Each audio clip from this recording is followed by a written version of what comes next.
Hey! Welcome back to another episode. At ngayon nga, sasama ako sa kanila. Bibili daw sila ng iPhone sa Green Hills. By the way, ito yung mga kasama ko sa trabaho.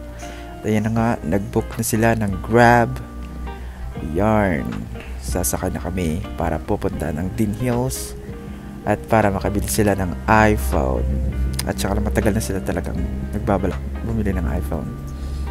So, ayan, pinuksan na namin ang pintuan para makasakay na kami. Tara! Dito yung isang magandang lalaki. Hey, thank you, kuya! Hey! Let's go! At parang good mood yata si kuyang driver. Ang aga-aga ng bola pa. Ayan, naniwala naman si tanga.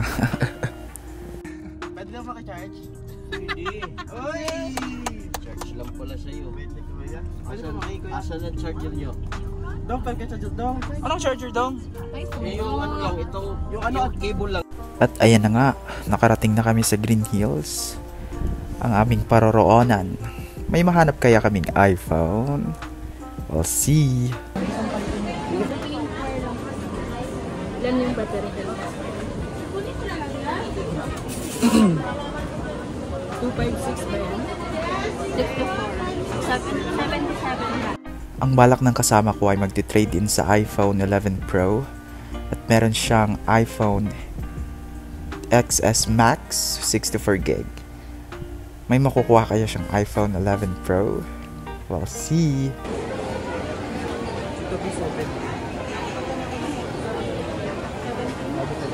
Tada! At may transfer na ngang nagaganap. So, ayan na nga, nakakuha na siya ng iPhone 11 Pro.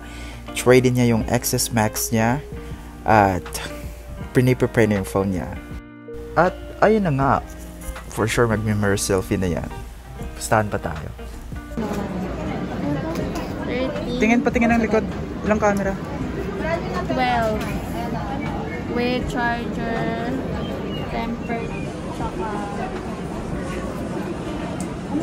case. Ayun o. Picturean mo nga ako, Day. Yay! Congrats! Deserve mo yan.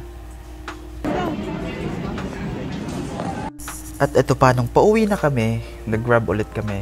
Pero, naka-waste naman na si kuya. Pero naligaw pa rin kami kung saan na kami nakarating. At hanggang umabot kami ng Naiya. Okay, let's go. Ay, wala tayong Rapid ID.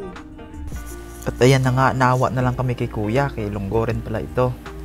So, nagbigay na lang kami ng tip kahit pa paano. Ingat po. Maya lang gid lagi pang ID.